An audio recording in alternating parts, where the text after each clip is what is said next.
Om Sahanavatu Sahanau Bhunatu Sahaviryam Karavavahai Tejasvinavadhitamastu ma vidvishavahai. Om Shanti Shanti Shanti.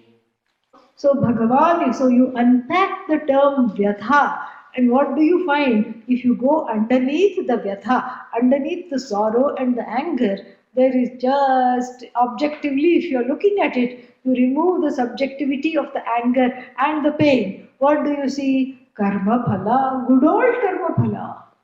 You know, it's back. That's all it is. Yeah, you have to deal with it. So then the question is, if it is karma phala, whose karma is it? Yours only. It's not somebody else's karma phala cannot come to you. Just like, you sleep and somebody else wakes up. It doesn't happen. If somebody else, if you sleep, you only wake up. Somebody else cannot get up. So like this. So then you unpack the vyatha and what do you see? You see good old karma phala. After you remove the pain and the sorrow as, belonging to the subjective realm of your own, your own projection. Even if you cannot withdraw the projection, you keep it aside, then what do you see? Karma phala. Whose karma phala? Your own karma phala. And what to do with this karma phala? Prarabdham ihatu bhujyata. Where have you heard this? Sadhana panchakam. Very good. Prarabdham. So the prarabdha, you cannot do anything about it. This is prarabdha karma. This is what has to be endured in this particular life. And then ihatu bhujyatam. Shut up, sit down and eat it. Enjoy it. Yeah. Many people who don't like Karela on the plate.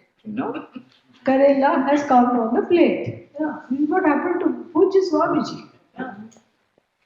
Karela came on the plate. They never particularly cared for Karela. And then, it came on the plate in some mommy's house. It was in New Delhi, that much I know. And then he ate it. And then, she thought he liked it because he thought, I don't care for it too much, let me finish it first. So he ate that first. And, that is dangerous because, all the mommies are standing there and they put one more help it. Yeah, I'm glad you're here. Yeah, that's good. So all the aunties put one more helping. And it's not good to leave anything on the plate. So he ate that up too. And the next time he came to the same place, what does he like? Because this auntie had done a successful bhiksha. So let's find out what he likes. And the auntie, without batting her eyelid, said, Karela. So the next meal was Karela, from appetizer to dessert. Yeah. Everything had Karela. Yeah. First, what was the appetizer? Karela juice. From Karela juice. So then, wherever he went, the Karela would be smiling from the plate. Here I am. Tada. And so, as he used to put it, he could not always, eat as he liked. So he learned to like whatever there was to eat. And so prarabdha is also something to eat, meaning, take in, digest, exhaust.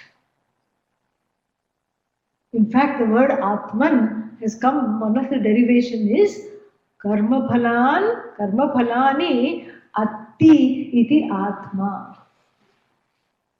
This is the jiva's lot. What do you have to do? You have to eat the karma phala. No, but I have a nice resolution. How about I quickly become a Vedantin and then karma doesn't affect? Yes, you can do that.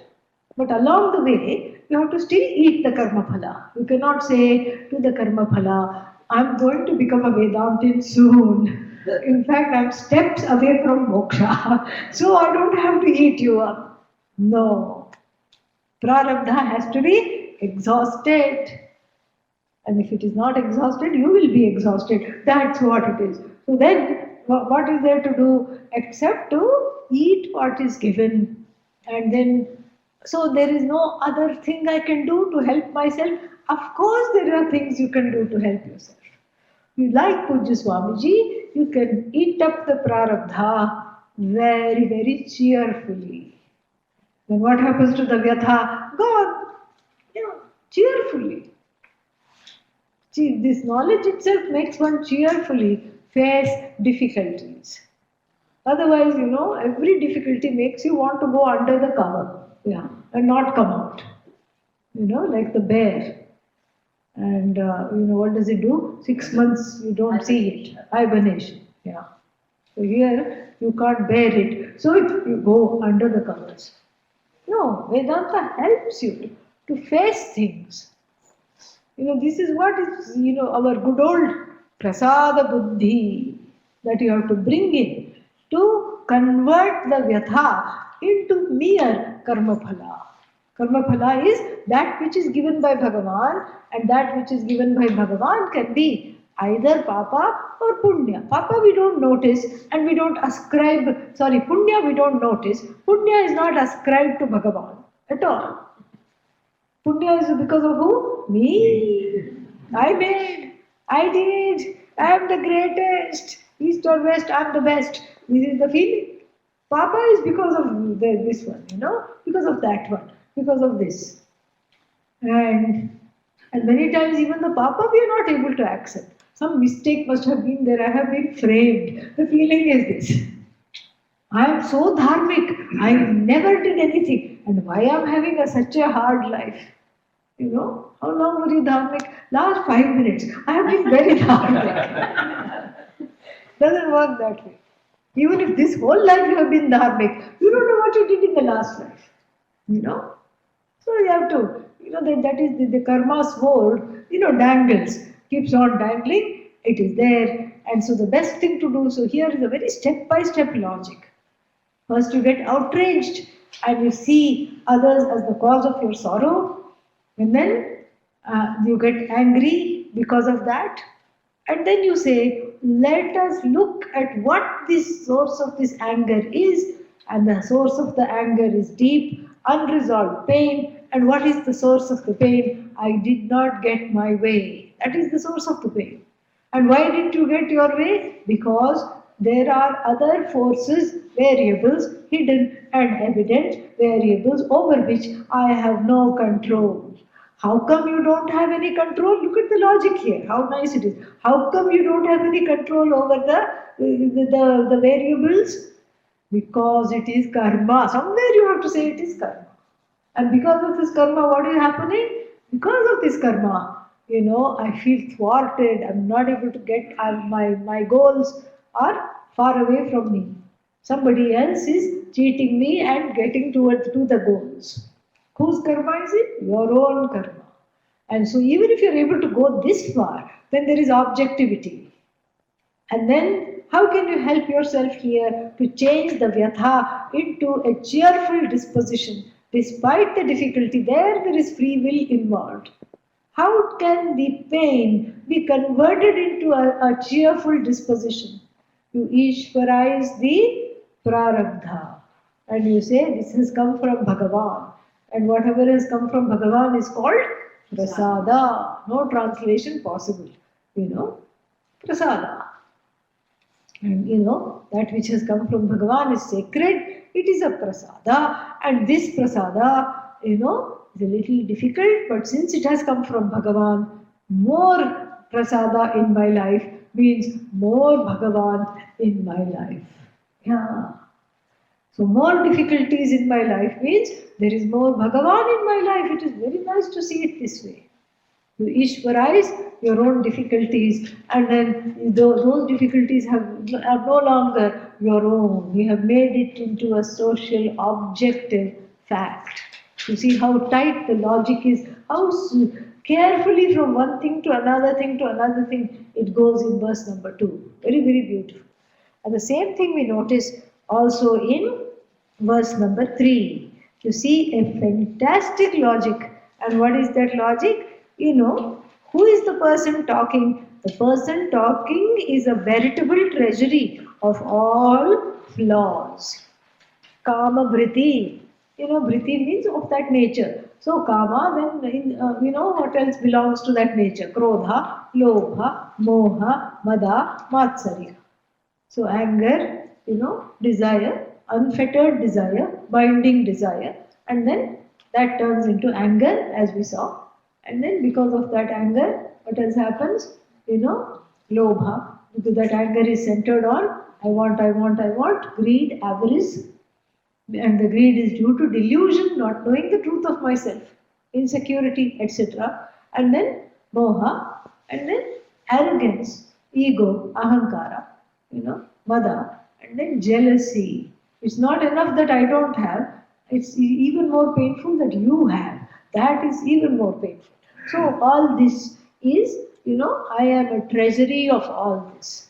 So if you want krodha, come to me. If you want matsarya, come to me. I have plenty to give you. Yeah, if you want to hold a grudge, come to me. Or better still, I will hold the grudge for you. That is who I am. I am a treasury of all kinds of defects. And then, this is who the person is. And to such a person, some stranger or somebody that somebody knew or a friend said to this person, you are insufferable. You know that? Mm. And then what happened? All hell broke loose. How can you say this about me? Who are you to say this? How dare you? And very interesting. And then, so this is what the whole thing is. And not only that, not only did I get very angry and got wild at them, something else happened. What else happened? The person who pointed out my flaw went to other people and said, keep away from this person. About who? About me. How dare they? And I told you yesterday, I was the one that had introduced them to those people. So this offending creature, I had introduced this offending creature to all my friends. And now what happened to all my friends? They're all, when I walk around, they're all talking to one another. When I walk into the room, suddenly everybody goes quiet. Why? Because they're talking about me, obviously. That's why they go quiet. And they're keeping secrets from me. And then these are all my friends, and they have all turned against me because of this offending creature who is turning everyone against me. And the logic is very, very simple. Do you have any power, asks the author, in changing that person? No. Because if that person is a gossip monger, and if that person says hurtful things, then the chances are that they will always say hurtful things. Correct? They'll always do that. You cannot change them. Oh, does that mean I can't try? Try. But you will not. We are not talking of times where you have tried and succeeded. Then we are not going to have this conversation at all. We are talking about, after going and requesting them, can you please stop talking about me? And the person says no. And then that is then we have to have this discussion. What are you going to do? Nakena varyaha.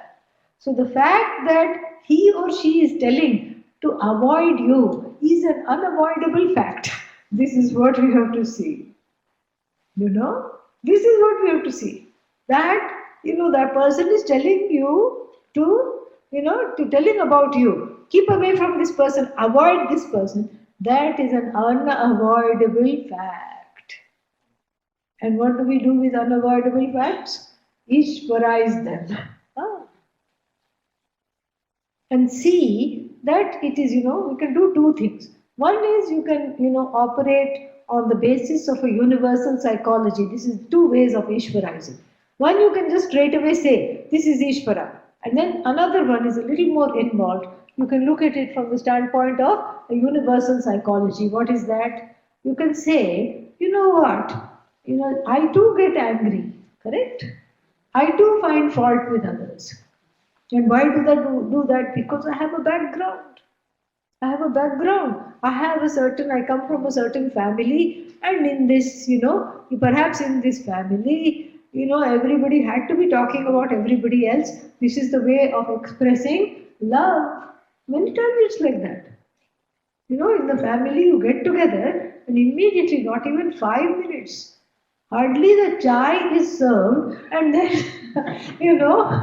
the tongue lashing of other people starts.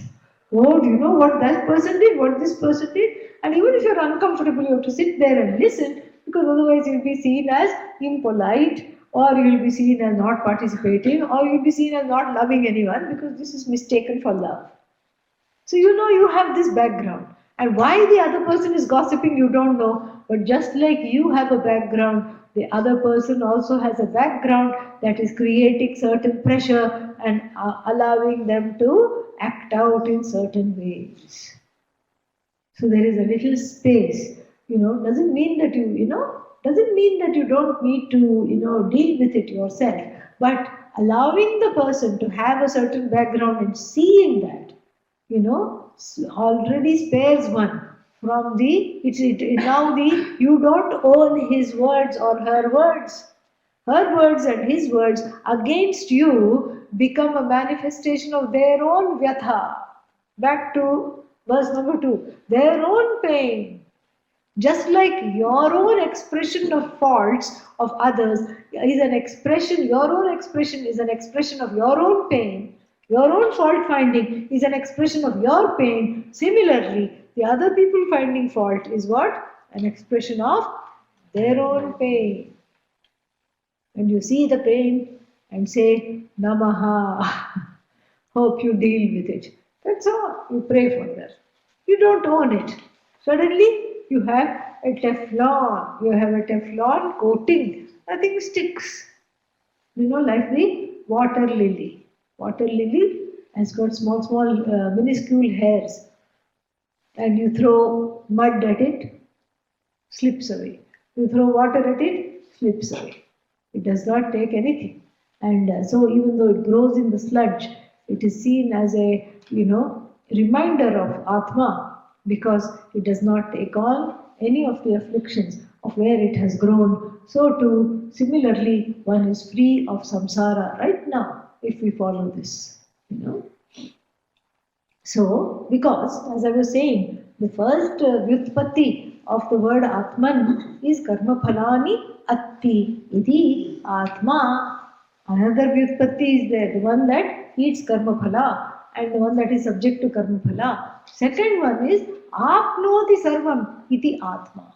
That which fills up everything, that which accommodates everything, that which is everything. This is Ishvara, you see. So the first meaning of Atma is Jiva, second meaning of Atma is Ishvara. And what is the difference? The difference is to stop being a karma phala hog. Yeah. Stop, separate oneself from the karma phala. Look at the karma phala objectively and don't think that it is affecting you in the ways that it is. Look at it with a cheerful disposition. This is what the whole thing is. Now, so that is how each thing is explained very, very logically. And now after the Simhavalokanam, we can go to verse number 4.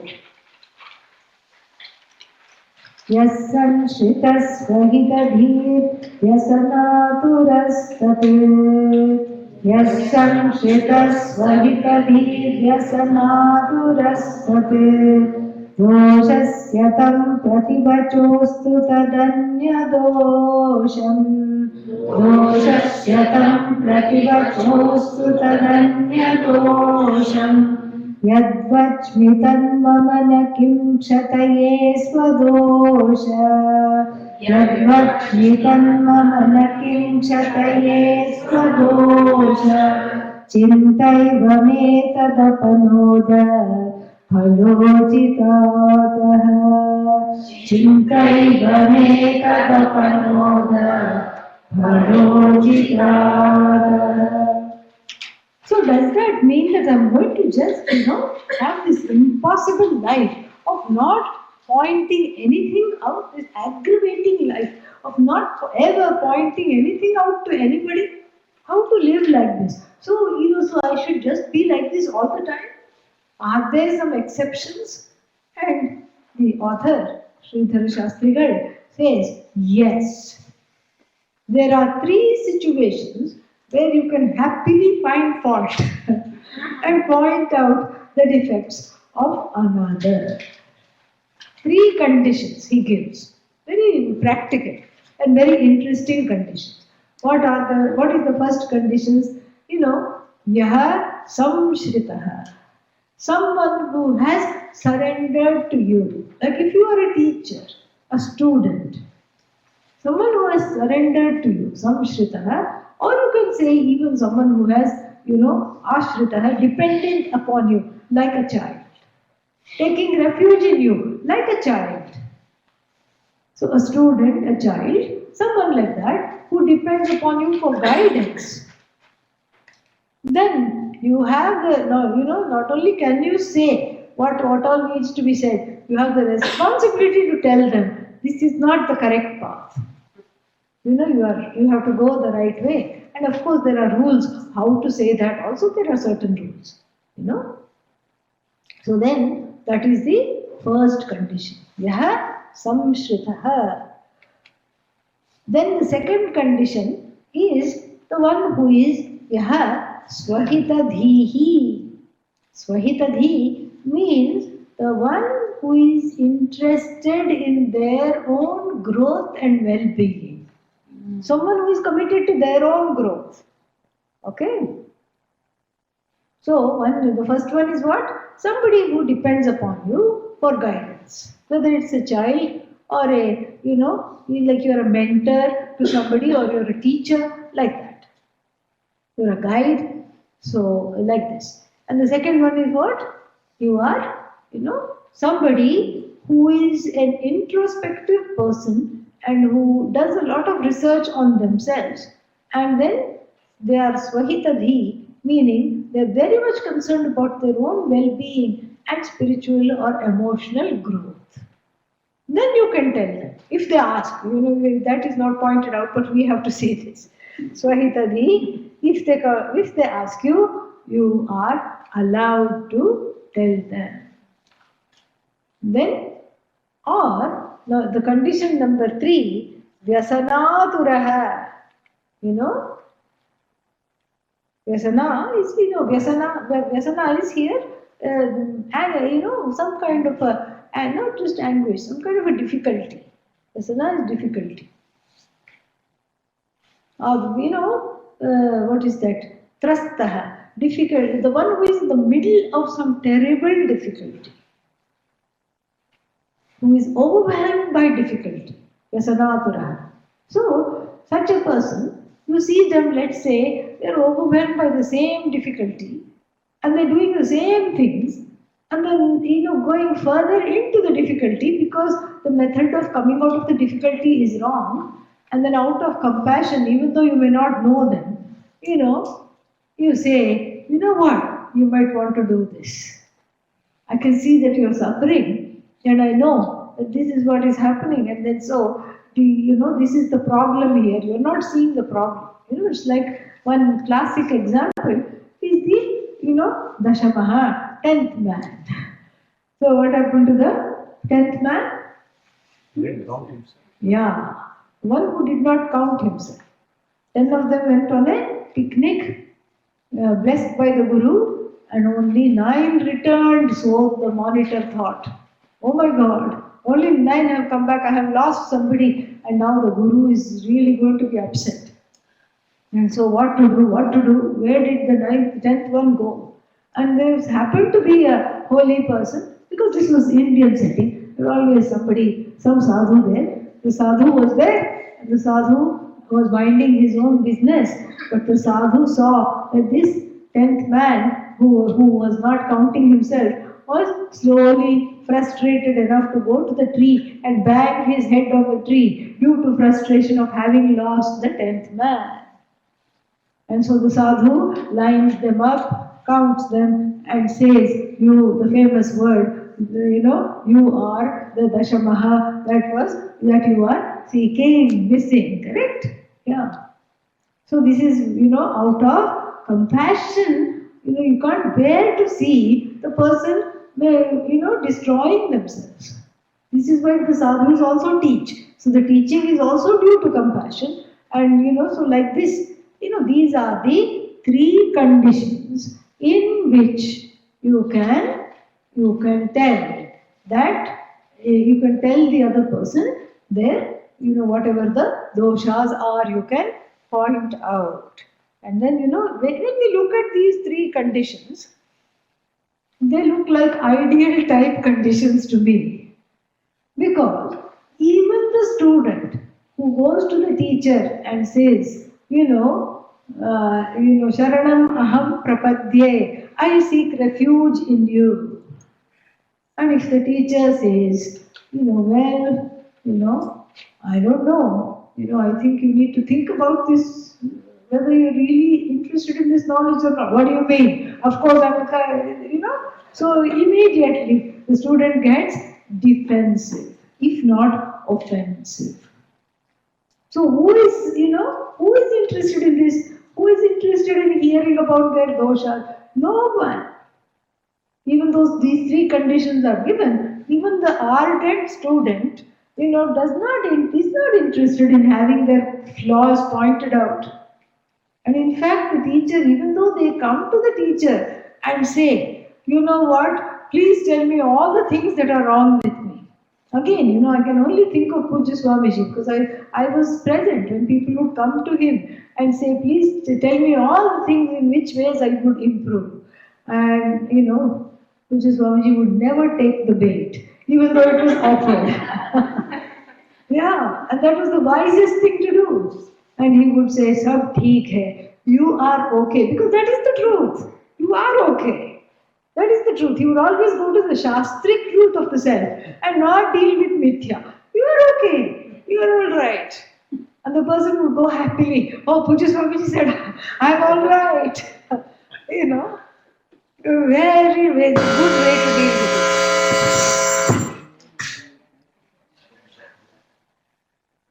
it. It's on life support. Yeah. So then, it always does that when we are excited about something. So then, and why would not Pujya Swamiji take the bait? Because nobody really wants to hear. If people really wanted to hear, he would tell them. He would tell them. And I've heard him say that as well. He would tell them. But if people, he could sense that who did not want to hear, and that was most of the people, and then he would not say anything. Yeah. He would say everything's okay, keep doing what you're doing. Oh, no problem.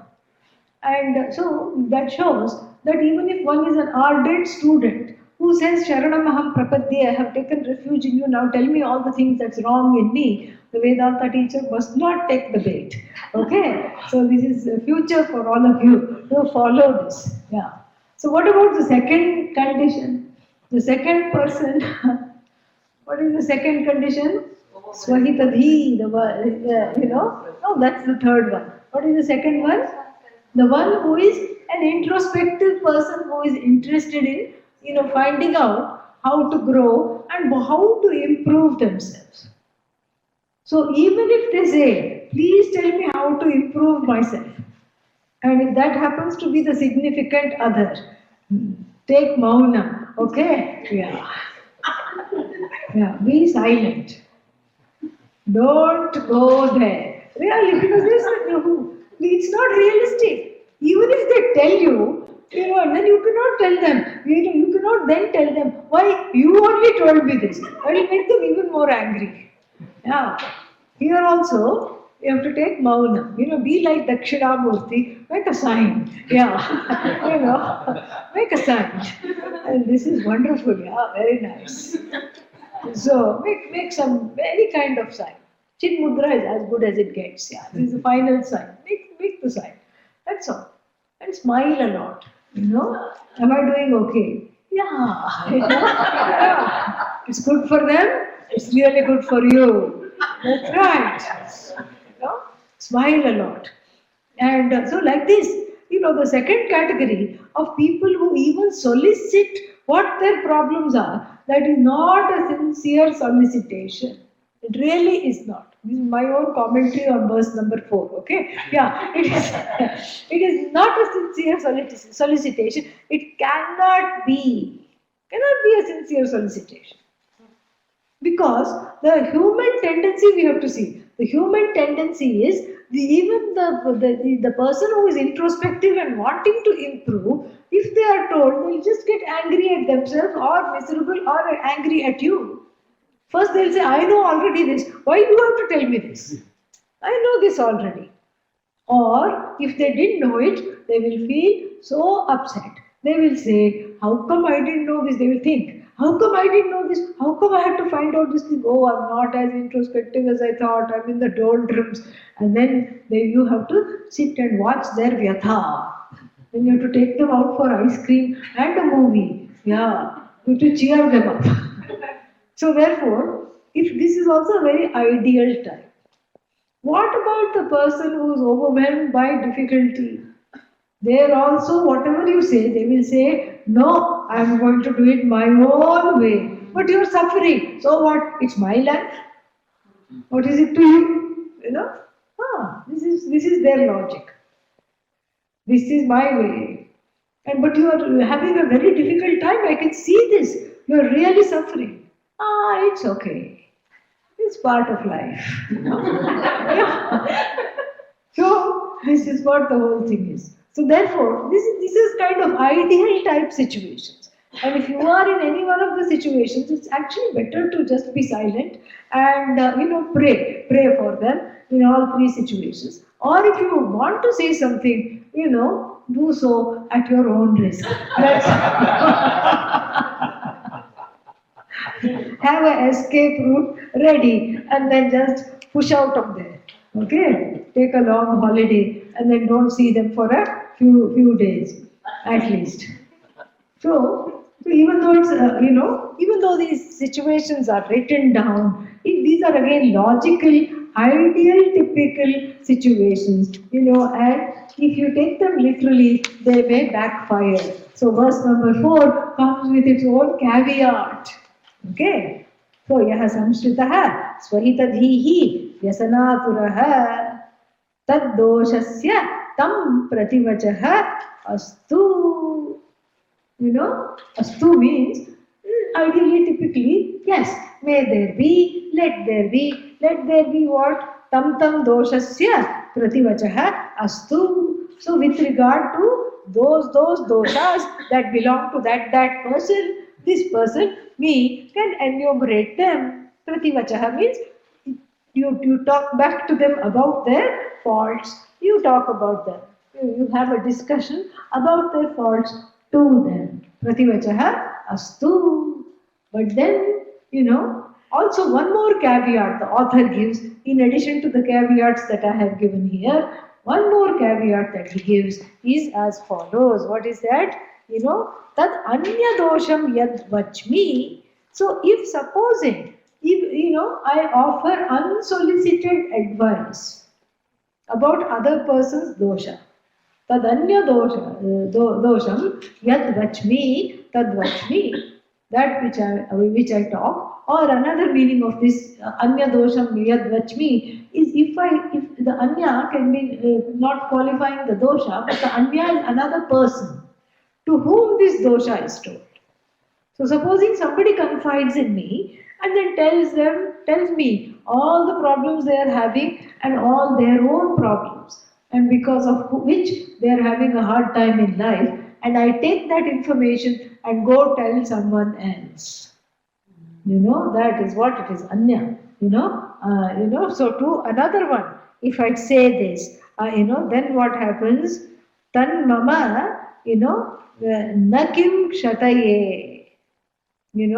again, a very tight logic and in the form of a rhetorical question. Tat mama. So, will that habit of me gossiping about other people's problems that they have confided in me, will that habit not cause my downfall? Kshati means downfall. So, will that habit not cause my own downfall? What is the downfall here? First is you cannot stand yourself. Somewhere you know you have broken a confidence, you have betrayed somebody. And if you are an empathetic human being, if one is not a sociopath or a psychopath, then you will definitely feel terrible for having done that. Why did I do this?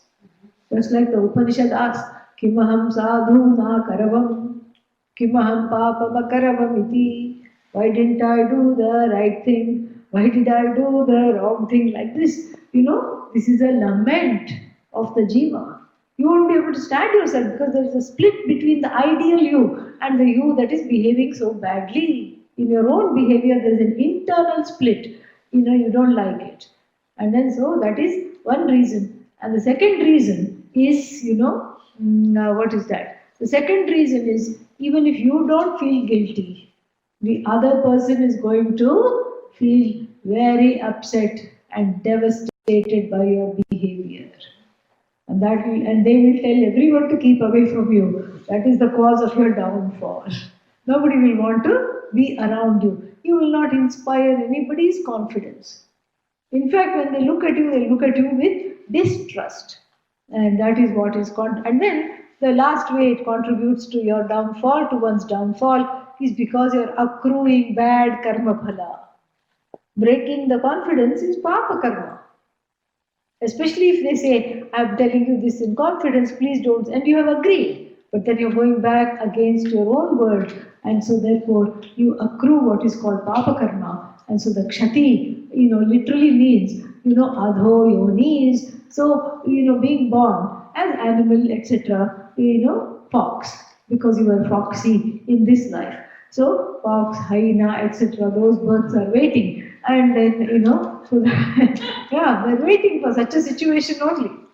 All these kinds of crafty animals, And so this is what is also literally speaking kshati, following the law of karma. So there are many ways of explaining this kshati.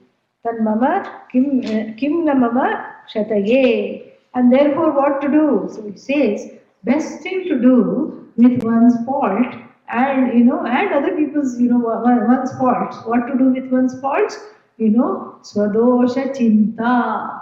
Chinta here is not anguish, anxiety, worry, or preoccupation.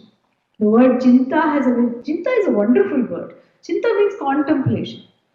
Yeah. Meditation, meditative contemplation. Among the Buddhists, it's a very common, girl's name, Chinta. So when I first met my first Chinta in my life, when one girl, actually she was a Sri Lankan Buddhist girl, and then, I said, what is your name? And she said, Chinta. And I started to have Chinta for her because I said, what kind of a name? But then I understood, the meaning is, an introspective contemplation. So even though in vernacular, chinta means worry, anguish, anxiety, it's not anxiety. It's an introspective contemplation. And here he says, please go into contemplation. When you feel like gossiping, please go into contemplation. This is like saying, when you feel like eating chocolate cake, chew on a celery stick instead. There's no satisfaction. But he makes a compelling logic here. Swadosha chinta. So, an examination. You don't feel bad about your faults. You have compassion for yourself and you do a thorough examination of your problems. And then, swadosha chinta. Chinta here means, what is that? Swadosha chinta eva. That's the only way. Eva kara. Because of the word eva, that's the only way. And what is the only way? So, chinta eva, may, on my part, tad apanoda phala uchita. Ataha means now there is only one thing, left to do. What is left to do? To do a healthy, not a guilt-based introspection, but a healthy introspection of one's own flaws is the best way of apanodanam. Apanodanam means removal. So, if you think about your problems of finding problems with others, then if you think about it productively, how, and here he can say, in the manner that I've outlined in the last 3 verses, if you do this kind of a chinta, because he's already talked about how to do this contemplation, he's talking about it in every verse. If you do this kind of a chinta, then what will happen? Then tad apanoda phala. So you get the fruit of removing it. You are close to removing it, and that is the uchita. That is the apt way of dealing with any kind of problems that you have, any kinds of fault finding problems, etc.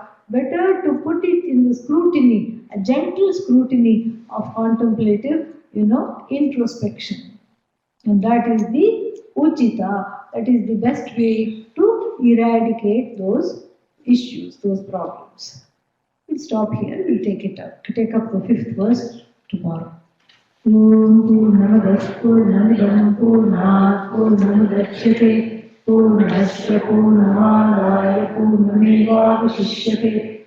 Om Shanti Shanti Shanti. Hari Om Shri Gurubhyo Namaha. Hari Om. Any questions?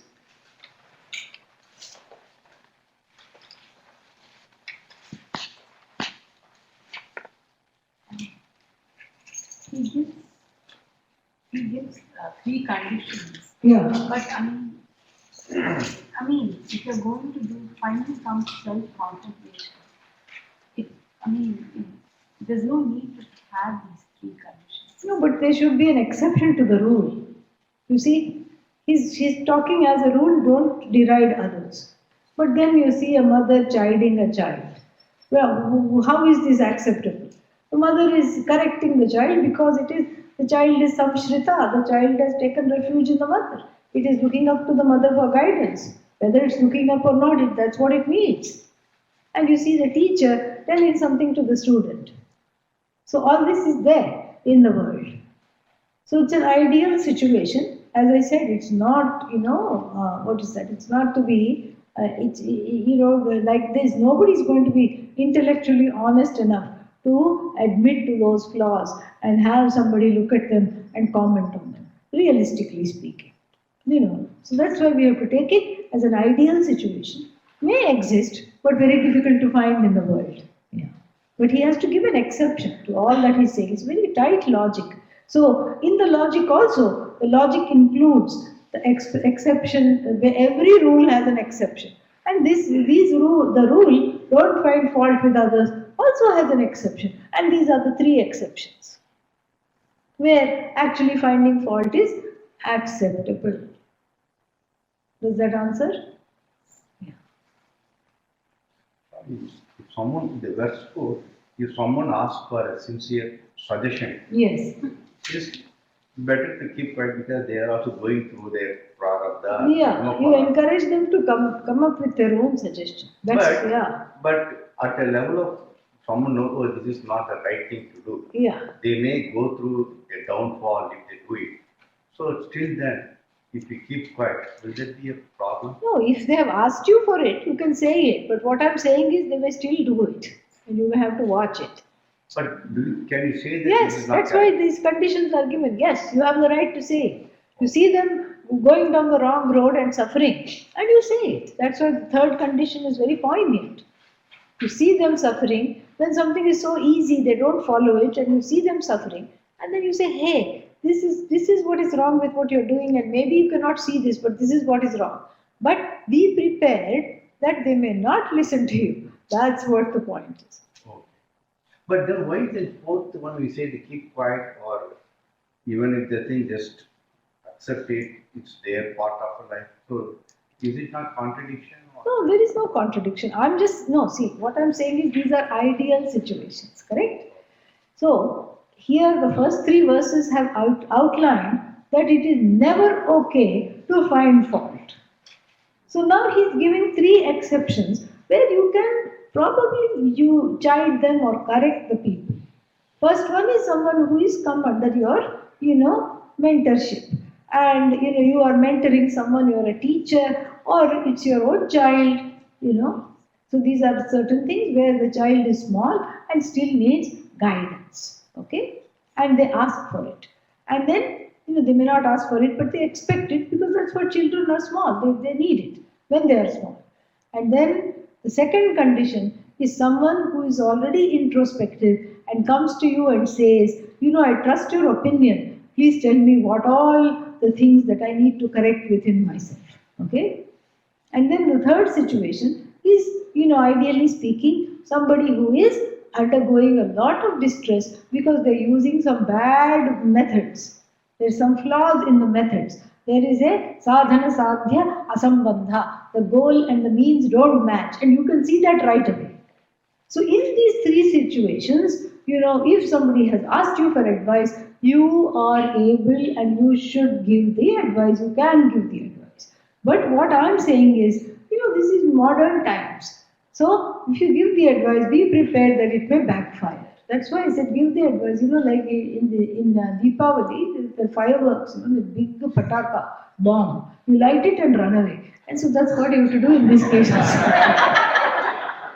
You light it, run away, and then you close your ears. That's what we did as children.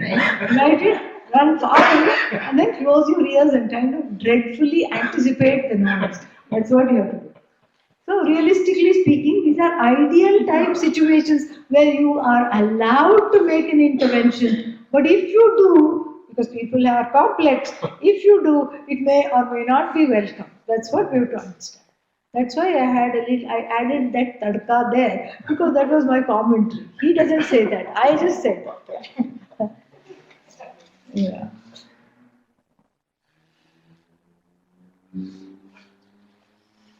Anything else? If this can be taken from the individual level to the societal level or the country level. Yeah. If Yeah, absolutely. Yeah, you see, like if you go to a sovereign country, and the US used to do this to India a lot. Even now does it, but it doesn't have much standing. There is one US Commission, USC. human rights. Yeah, human rights or something like that. And then they would go to India and stay in all the 5-star hotels, enjoy all the folk dances, everything. And then come back and write a horrid report. Oh, bad human rights, all this, kind of thing. And then without seeing, how this is here, for example, in this US, whatever this commission is not finding fault. We are not Ashraya. India is not Ashraya under the United States. We are dependent on that. And neither has India gone and written a letter to the US and says, please correct us. Nobody has done that. The government has not done that. And neither it is in a dire state needing some advice. No. It's a sovereign entity. And then so these kinds of things cause kind of, bad taste, leave a bad taste in the mouth. Especially if you look at the human rights situation here. I mean, come on. Yeah. It's laughable. So that is what the whole thing is. So it's on the level of the country, on the level of, the community. Yeah. So, it's kind of nice to keep quiet. It's really nice. It's wonderful. Saves you a lot of trouble. And what else, saves other people a lot of trouble. And then you will never lose your friends because you'll never be saying anything negative. It's kind of nice. Yeah. Very godly. Yeah. Very, very godly. It's kind of very nice. How do you apply this to interfaith dialogues? Yeah, you can see the good in all the traditions. You see something good in everything.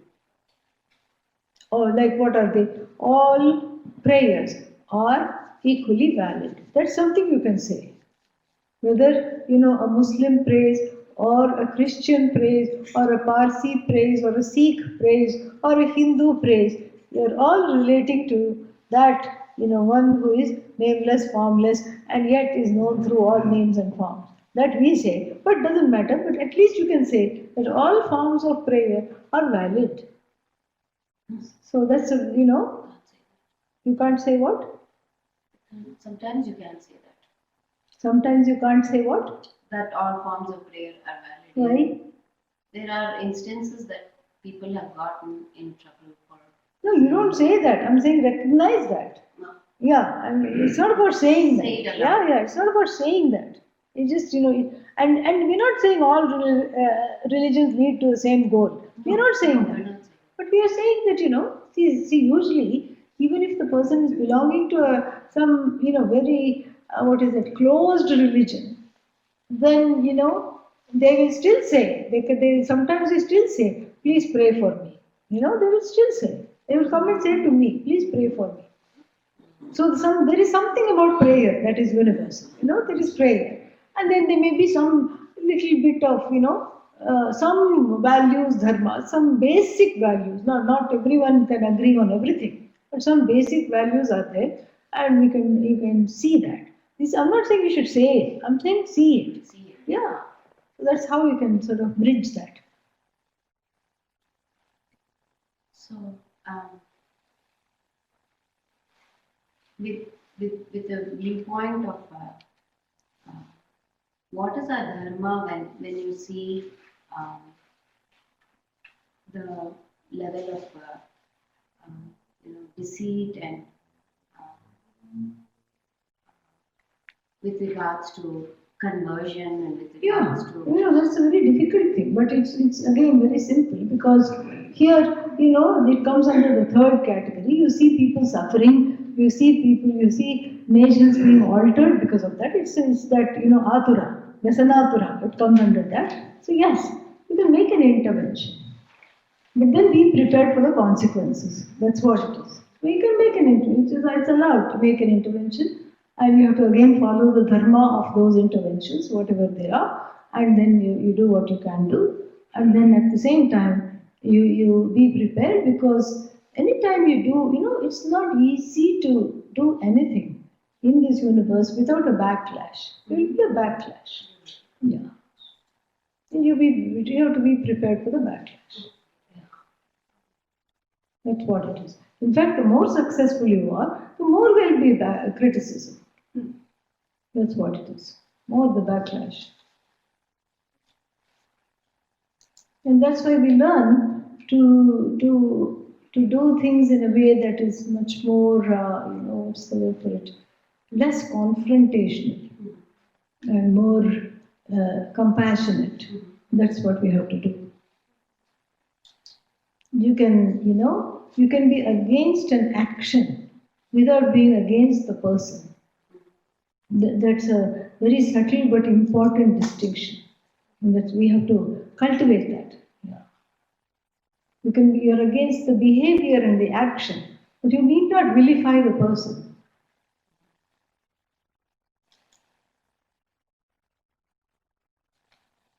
What else?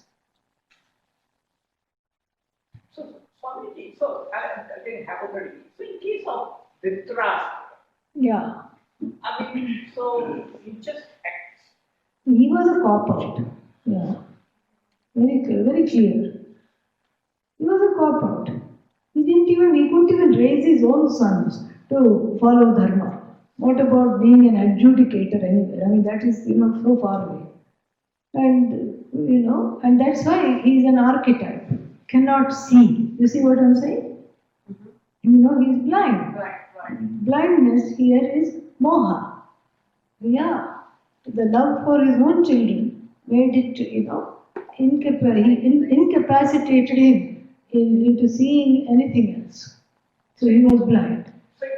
So that's why, I mean, Bhishma, it was pointless, he wouldn't tell anything. That's Yeah, that's how it was. And his wife was also another, stupid lady. She should have said, I'll be your eyes and ears. But no, she tied one big patti around this Gandhari. You know? She tied one big patti around her eyes and sat down there. You know? Another archetype. One cannot see and the other one will not see, refuses to see. And then they went ahead and had 101 children. You know. And the children grew up like wild seed, no eye contact, nothing. They did whatever they want. What else will happen? That's what will happen. These are all archetypes. Karna is an archetype, Dhritarashtra is an archetype. All of them are archetypes, negative and positive, so we can learn from that. And the psychology there is perfect, it's amazing. We had a couple of talks on archetypes, yeah. You told about correcting the behavior but not the person. Yeah. But the behavior is a part of the person. It isn't. Behavior is an expression of helplessness and it is an overlay on the person who is Satchidananda. That is why Pujya Swamiji keeps saying to everybody, you are okay, you are okay. And that's the truth. You are okay. But Person is okay. But when we tell about, suppose somebody is anger or something, Yeah. when we tell about that, Yeah. You How don't. can you You how have can to you see that? distinguish. You have to distinguish. You have to learn to distinguish. First, you distinguish it in yourself. Then it's easy to distinguish it in others. And so first you see, okay, I am a person right now under the spell of sorrow, anger, anguish, pain. And when you look upon it like this, then there is an inner space between you and the pain. You're not an angry person all the time. In sleep, are you an angry person? No. And when you're happy, you're not an angry person. So you cannot say the person is angry. When you say, you can say that the person is given to anger. You see, that is the way of distinguishing. So first you have to distinguish for yourself. I am subject to anger. I am given to anger. And in this country also, you have certain words, because this is a very litigious country. Here they have learned how to, separate the person from the behavior. You can't go, even in the court, you can't call somebody a criminal, Yeah. In India, they'll say, you may say, it's a third time criminal. Here they say, a repeat offender.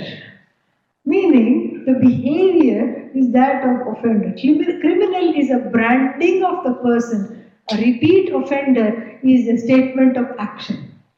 You see, there is a difference. That's what it is. That's how to distinguish. So, there's a difference between saying, I notice that these days you're a little stressed, or you seem to be subject to anger, subject to stress. Meaning you're not a ball of anger. You are, you're not indistinguishable from your anger. You have anger, and this anger is, hijacking you right now. So that's different than, equating the person with their behavior. Yeah, that is a vilification of the person.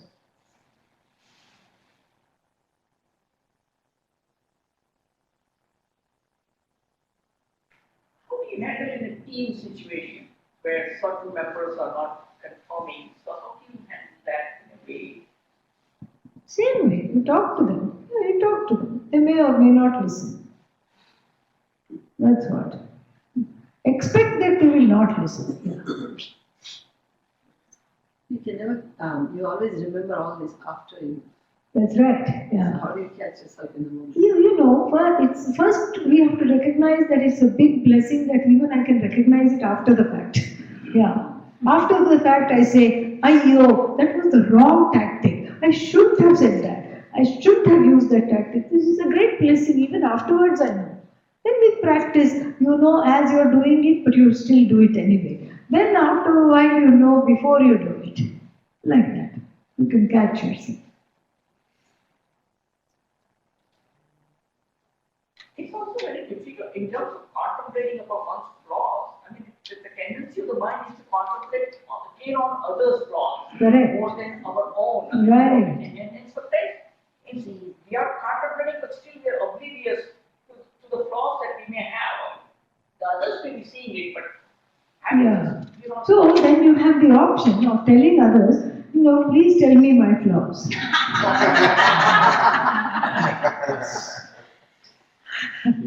Option number 2 here. Swahitadhi you are, and you can, solicit. You can tell everybody in the family. Yeah. Go to a person, Sorry? you have to go to a person who will take the risk of telling you. That's right. That's right. You have to do that. In some settings it works, like when you're training an athlete. Yes. In some setting it works, because it's a different, a different psychology operating there. That's a good point. It does work. Okay, go on. Yeah,